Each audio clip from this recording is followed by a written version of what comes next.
안녕하세요, and good afternoon, ladies and gentlemen, distinguished guests. I'm Lin Bi from China Academy of Information and Communication Technology, affiliated with the Ministry of Industry and Information Technology. First, I want to express my gratitude for inviting me to this summit and also organizing this wonderful summit. And thank you all for joining me today as we are going to get on a journey of insight into the world of AI. So it's my privilege to stand here as not only as a presenter, but also as a learner.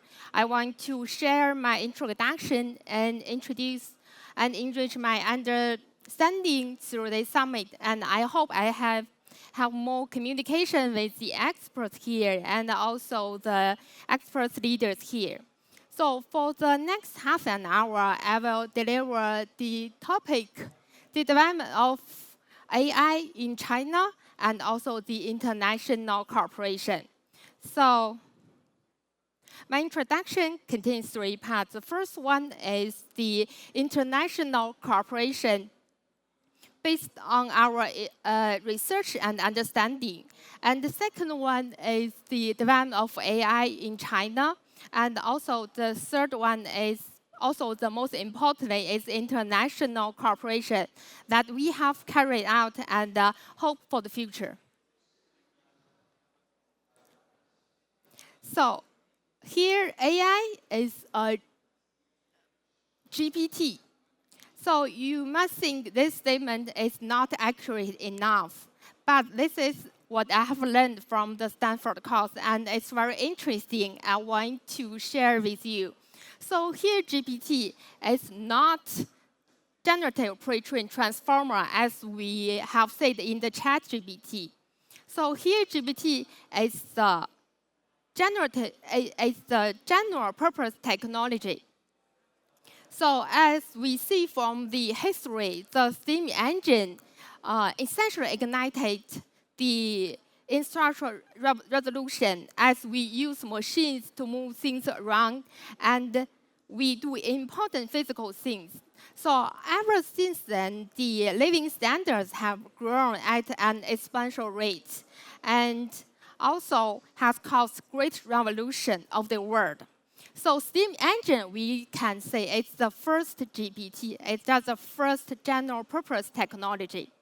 And also, later we have got the electricity, the computer, which is like the steam engine that changed the world, changed people's life. So that's why we are saying AI is a GPT. And this is also, we can see how important it is to change the world, to change the way we are working, and also for the economy. So the GPT has 3 important characteristics. So first one is persuasive. So this means they affect broad sector of the economy. As we can see from the capability of AI, like classification, like perception, prediction, all these capabilities are very common to broad range of tasks, occupations, and also industries. And also, second is be able to improve over time. So as we can see, the instance of machine learning gets improved over time. And also, AI is overcoming the policy paradox. And the third is the most important one, is AI is able to spur complementary innovation. As we can see, the perception, the cognition are building blocks that drive the innovation. And also trigger changes in like we can see the transportation, the manufacturing, and many other fields in the world. So it's not difficult, we can say that AI is changing the world. So ever since the ChatGPT was released and get the world's attention, so AI is entering the area of large language models. So as we know, actually the AI development takes quite a long time. and have many different stages and have some important milestones as we have known. In the exponential period, we just have the concept of AI to officially produced. And then we get to the expert system, and then we have the very famous event, the Deep Blue defeats Kasparov, as we must all have known. And also, then we get to know the deep learning, which is a key area, lays the foundation of the transformer. And in this period, we get very famous event is the AlphaGo, wins Go match against a human champion. That make the people in the world start to realize the exist and the magic of AI. And also, until the release of ChatGPT, we are entering the large model era.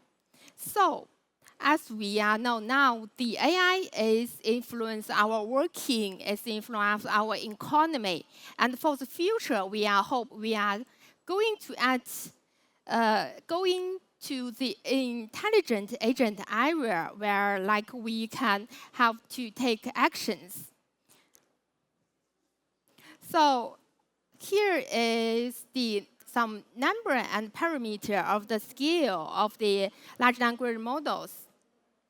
So from this figure on the right, we can see the AI models are continuing achieving very big breakthroughs in areas like image recognition, image classification, and also the reading comprehension. So we can see all these technologies in the AI has a great increase. And so this is why we can see the current level of AI has already demonstrated the great application potential. And also, according to our research, the number of the large language models in the world is 1,237. And the number of large language model companies in the world is 631. And also, the largest parameter of large language models in the world is 31.4 billion.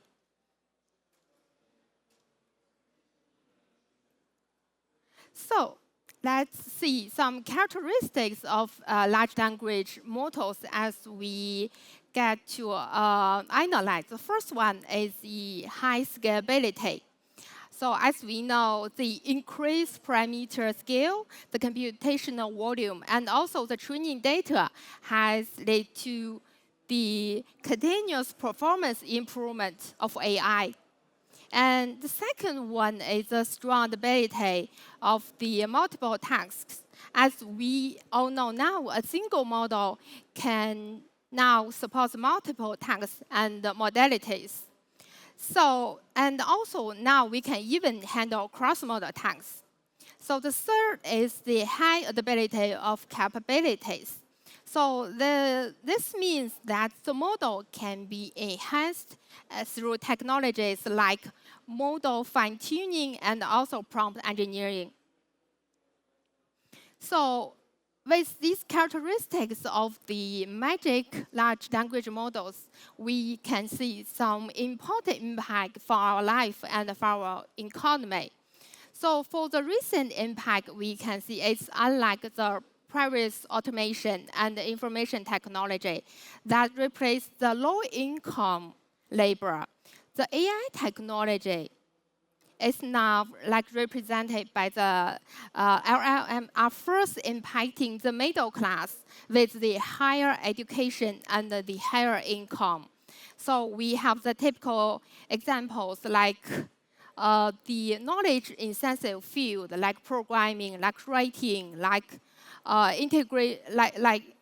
and programming. And also, if we see from the long-term impact, we can see with the improvement of the algorithm, with the integration of different domain knowledge. So we are going to say large models will be embedded in many smart products like the mobile phones, like the smart cars and also the new products and services will continue to emerge and also empower all the areas in the world. It's like manufacturing, education, and sciences, all these fields. So for the next part, I will take a little introduction of the development of AI in China. So as we all know, China has always participated in the international cooperation and governance of AI with a highly responsible attitude. So we can see from these actions, as an AI pioneer, China has actively contributed the Chinese wisdom, the Chinese solution, and promoted the healthy, the elderly, and secure development of AI in the world. And we can see in 2023 at the Third Belt Road International Cooperation Forum, so President Xi has proposed the Global AI Governance Initiative. And also this year in July, in the 78th section of the United Nations, so has adopted the resolution enhancing international cooperation on capacity building of artificial intelligence proposed by China and also co-sponsored by over 140 countries. So as I just said, the Global AI Governance Institute have represented China's attitude and principle towards the development of AI. So first is the people-centered principle, and which means the development should be prioritized and respect human rights. And this move forward a path that benefits human civilization and advanced society. And second one is the mechanism. And we are going to establish an open, fair, and effective global AI governance mechanism. And also the third one is the rules, of course, is what we are talking about, governance. So we need to enhance the governance capability and also the voice of developing countries. So the AI governance, so the support should be provided to the developing countries through like international cooperation to help bridge the gap.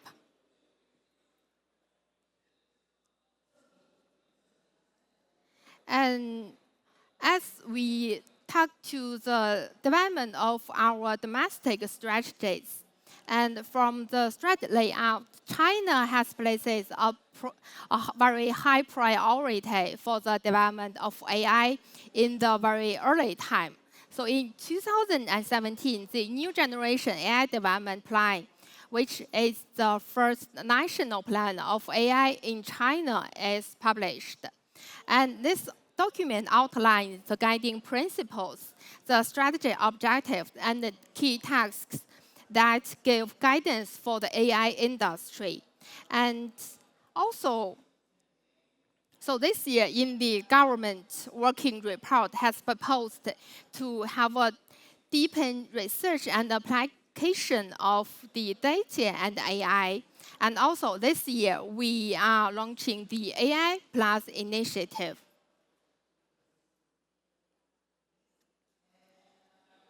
So China has established a great foundation for the AI development. So we can see from the market, from the application scenario, and also the resources. First, let's see from the market. So the China's digital economy exceeded 50 trillion yuan in 2022, accounting for 41.5% of all the GDP. And also from the application scenario, we can see it's only in the manufacturing scenarios, we have nearly 10,000 digital workshops and smart factories that has already established and have great demand for the AI and have provide the scenarios for the AI. And also from the data resources, we can see China's data production has reached 8.1 in 2022.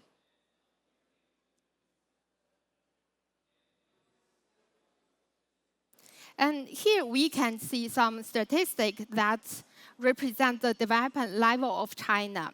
So in the AI paper production and the parent applications, China has always got the highest number.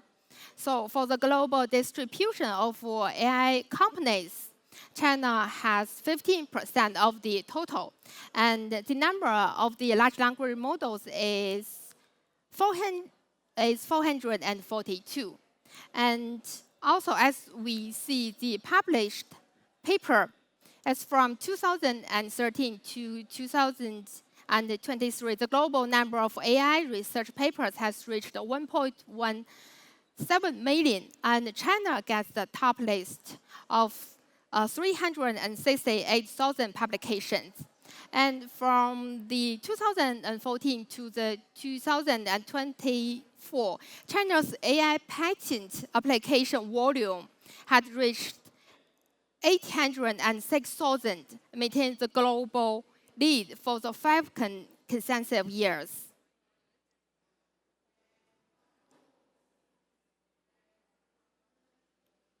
So let's see the generative large language models like GTP in China. We have this users is exceeded 200 million. And also we can see from all the applications, so the first percentage is used in the office, like we use it for the document, for the meeting, for the PowerPoint, to increase our working efficiency. And also it's used in the image generation, like the dialogue, and also we have for the research. And for this Excel, we can see this is the top 10 large language model in China. So the first one is Wenxin Yiyan. It's generated of Baidu and accounted for 18% of the total flow. But we must have to pay attention that the general large language model is more focused on optimizing the prompt engineering, and just because of the scale of this model is very large, so the scene coverage is very weak. For example, if you ask a very professional problem and if you want to diagnose the symptom, so the general large language model will not satisfy the demand. So this is why now we are now more focusing on the industry-specific large language model. So this kind of large model is more focused on the specified data and sectors with smaller model size. And we can see in the very specific tasks, the recognition, the analysis, the generation of this kind of model has more better performance. And as I just said, for the healthcare, when we asking a very professional questions, this kind of model is going to satisfy our demand. And also when we get to the financial analysis assistant, and also the automobile smart cockpit, and also many industrial scenarios.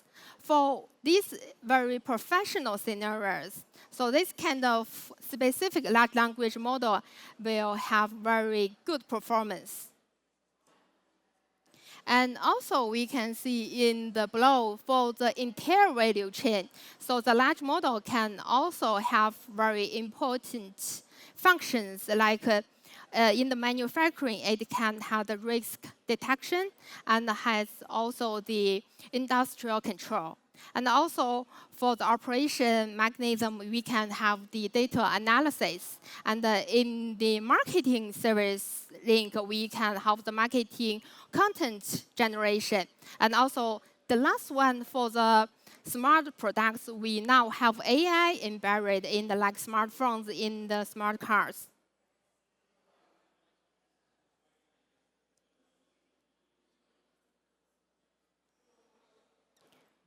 So now we are going to get more AI to empower the economy.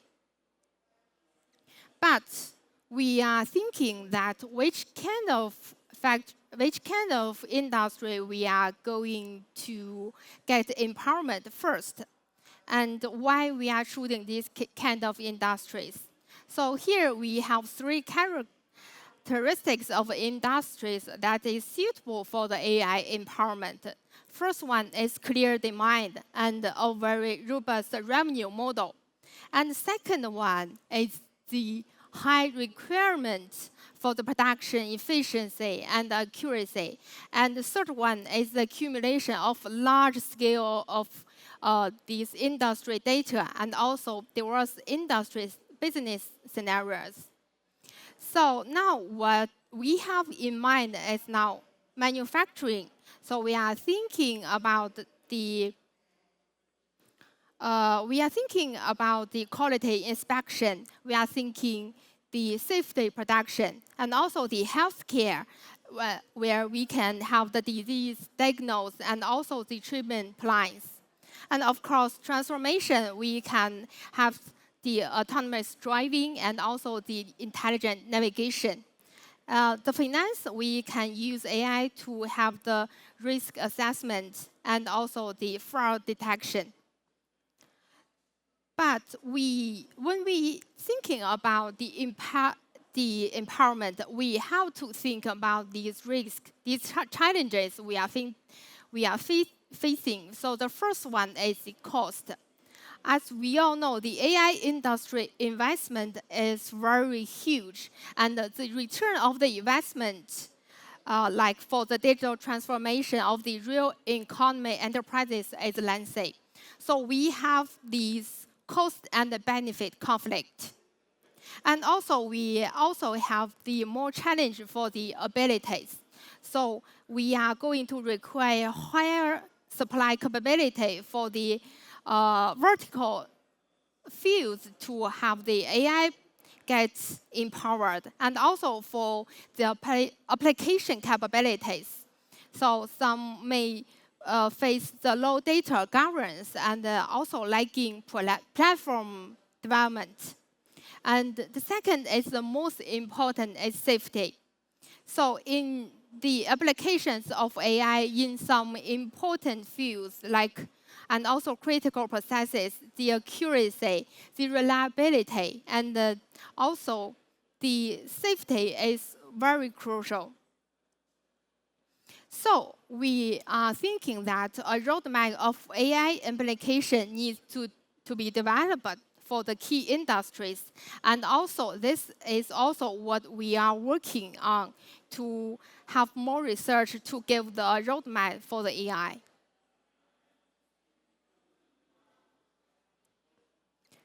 And our ministry has attached great importance to AI-powered industrialization. And because now we are having more demand for the high-quality development in the industrial sector.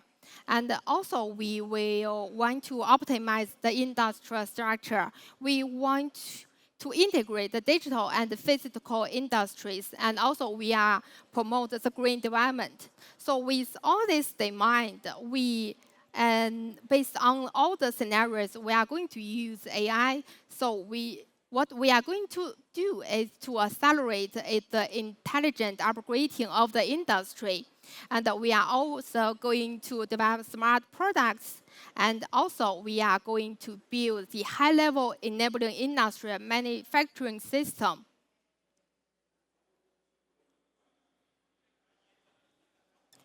And of course, as we want to build a development framework when AI and the industry can integrate it and mutually empowering.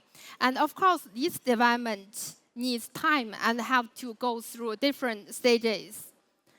So in the first stage, so the AI is just used for the assessive function. It's just help this stage to have more assessive function. And now we are in the second stage. It's called non-based application.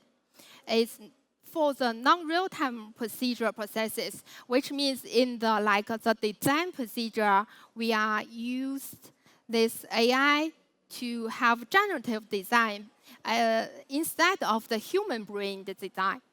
And of course, we are looking forward to the next stage. It's like the real-time production process, which means this one is totally automated, and all the work is replaced by the automation AI, and so people is not going to go through all these industrial processes.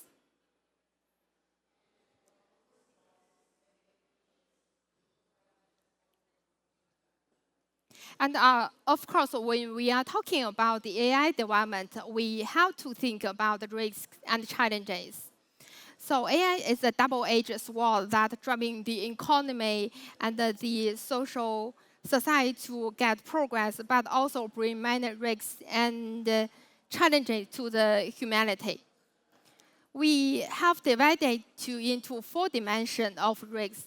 So first is the technical detects, which means so the generated content is not trustworthy, and also the generated result is not portrayable, which means that we have a very interesting experiment.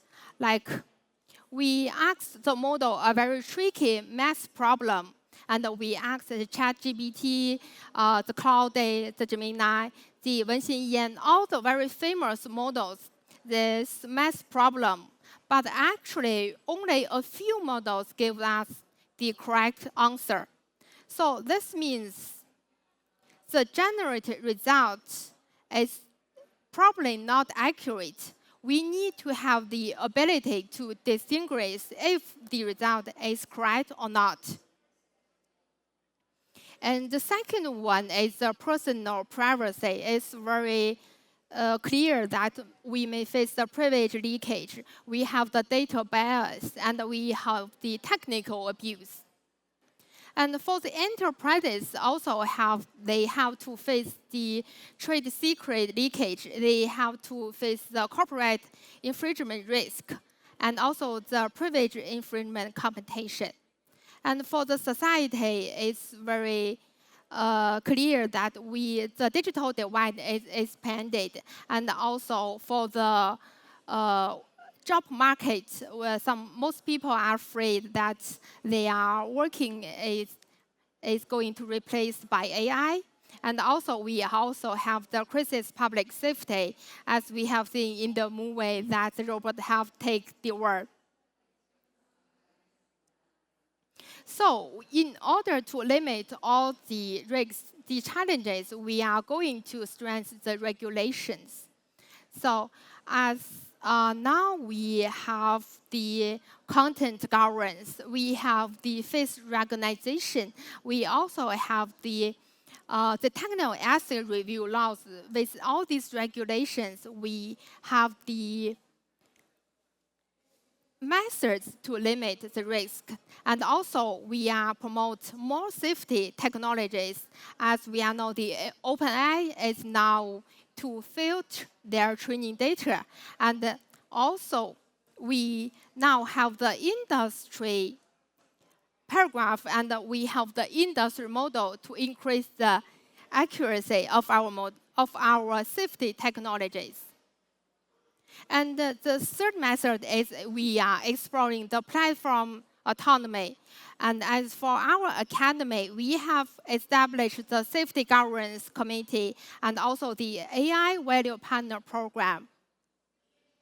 And also, some companies, they have their own technical tools to have that testing, to have that data set, to have the platform is tested and make sure they are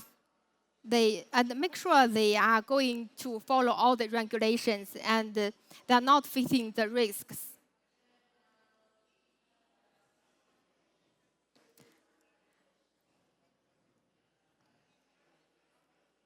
And if we are looking from the government side of China, so the governance of China is becoming more inclusive as we are improving a more scientific approach to governing for development philosophy. So now we are establish the regulatory sandbox for the large models, which have laid a very important groundwork for the agile governance. And also, the policy expectations is become more stable, and also the policy justifications is becoming more transparent. So the communications between the government and the business is becoming very normalized, and the policy making is taking the feedback from the business. So the governance document is going to be refined and get improved with all the feedback from the companies, from the industries, and from all the enterprises. And also, we can see from the international governance, the cooperation is becoming more and more close. So let's see from the cooperation through multilateral mechanism is we have more discussions on the critical issues like the UN, the World Economic Forum, and also the Internet Conference. They are now paying great attention to AI and establish the Anniversary Institute and also working group. And also, the developed countries are accelerating their standard alignment. So the US and the EU have identified trustworthy and innovative AI as a key priority, and they have developed a joint roadmap together. So for the last but the most important part is international cooperation. Of course, and take a little bit faster to have this introduction. So first is what we have doing the AI research for our responsibility. The first one is the basic AI software and hardware, and also the AI platform and system, and of course safety and the governance. And also, we are working on the AI applications in key sectors. And also, the most important is the international cooperation. And for the research and all the publications, we have these research publications, we have white papers on the trusted AI. We have the research papers of AI ethics and also the roadmap how to we implement the large language models. And also, we are leading and participating in the standardization. We now have 90 international standards and 118 domestic standards.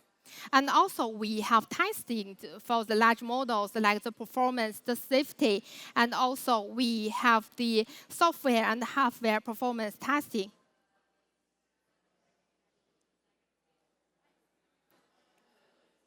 But the most important I want to introduce is the international platform. The first one is also very important one is the AI for Good Global Summit platform. So this one is under United Nations, and probably this summit is the most influencing AI platform in the world. So this year we have supported to launch an initiative AI case collection and organizing the case launch and discussion section in the summit in May in Geneva. So our deputy minister and also the ITU security came to our section and give rewards to the excellent cases from the world.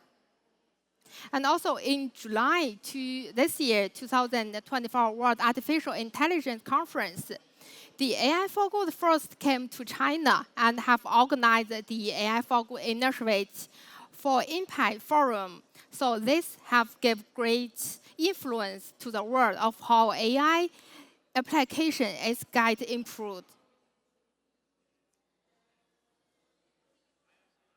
So here I want to take a little detail about this case collection. So this one has attracted over 200 cases from 38 countries across 5 continents and have covering 17 UN Sustainable Development Goals. And after the evaluation, we have 54 cases were selected and compiled into a case study collection, which is published in the ITU website. And also, this field has covered the devices including 6G, agriculture, education, finance, healthcare, and many areas. And also, we have many technology enterprises, research institutes, and also traditional enterprises have contributed to this case collection. So we hope this event can innovate the global innovation. And another work we are focusing on is the China BRICS Artificial Intelligence Development and Cooperation Center. So this center is officially launched in 2024. And also, we will also have the Outlook BRICS Artificial Intelligence Development Cooperation. It's going to be released this year. And also, we are going to have a lot of cooperation projects and work going to be held under this center and this structure. And next one is the very important AI ecosystem I want to introduce. It's the AI Industry Alliance in China.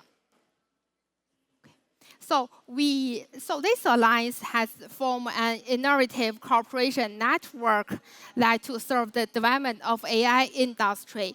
So as we can see, so the members of the alliance has over 1,000 members, and also we have more than 40 working groups. For this alliance, we are going to promote industry cooperation. We also support the startup enterprises, and also we want to accelerate the self-regulation. And so the last one I want to say, we are going to put our great effort to promote the international cooperation, maybe from these different directions, like industry alignment. We are going to have the industry matchmaking for the enterprises. And also, we are going to have the standard participation. We are going to organize the summit and competition, and also have the research projects. From this section, we are going to have more international cooperation. So this is all my introduction, and thank you all for listening. And if you are interested to have more cooperation with us, and also you want to have more communication with our academy, so don't hesitate to contact me. And thank you so much.